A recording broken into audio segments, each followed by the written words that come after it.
Hey, thanks again for sending in questions related to our recent sermons.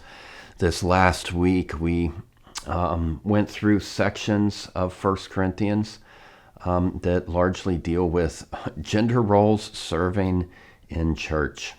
And we covered where Paul says women must be silent. And if they have questions, they should ask their husbands when they get home.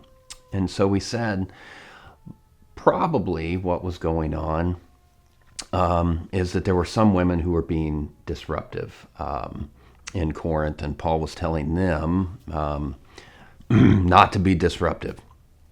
I don't believe that verse would be a general prohibition of women speaking in church.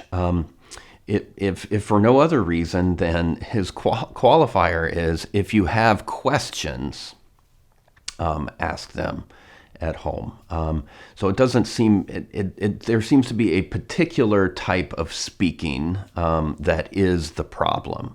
We said from chapter 11 that women were praying and prophesying, and we find we'll cover that. We'll cover this in the week coming up, chapter 14. Paul says, he wishes all of them would prophesy a lot. And so it seems like there's many ways that women were speaking in Corinth when they were encouraged to speak in those ways, because he's saying, I want all of you to prophesy and do it a lot more than you speak in tongues.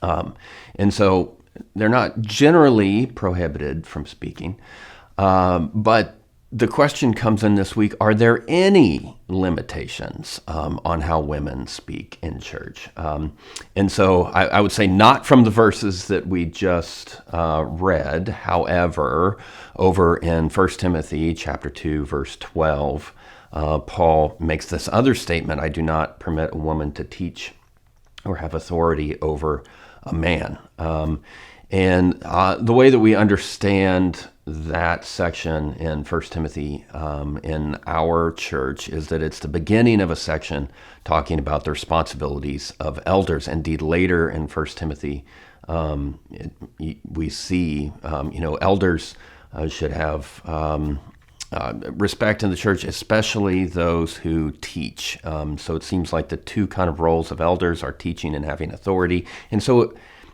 we believe it's saying essentially women should not be in an elder role.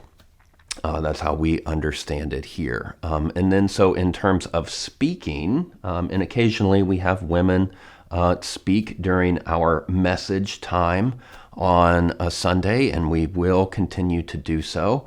But I would caution, if you have a woman in that role, we'll say every week, you say 52 weeks a year, a woman delivering the message during the sermon time, I would say functionally, she is serving in an elder type role. And so I don't believe it's in line with what Paul is saying for a woman to speak during that time every single week over the course of the year. But occasionally, somebody who's on our staff, or we bring in an outside speaker as we have in the past, occasionally a woman speaking in that role, she's not functioning as an elder. And so are there any limitations? I would say yes, but it has to do with frequency in my estimation. If it's occasional, she's not functioning in an elder role. If it's all the time, she definitely is. She'd be carrying the weight of the teaching ministry of the church, which is what an elder would do. So we hope that is helpful, and we'll see you next time.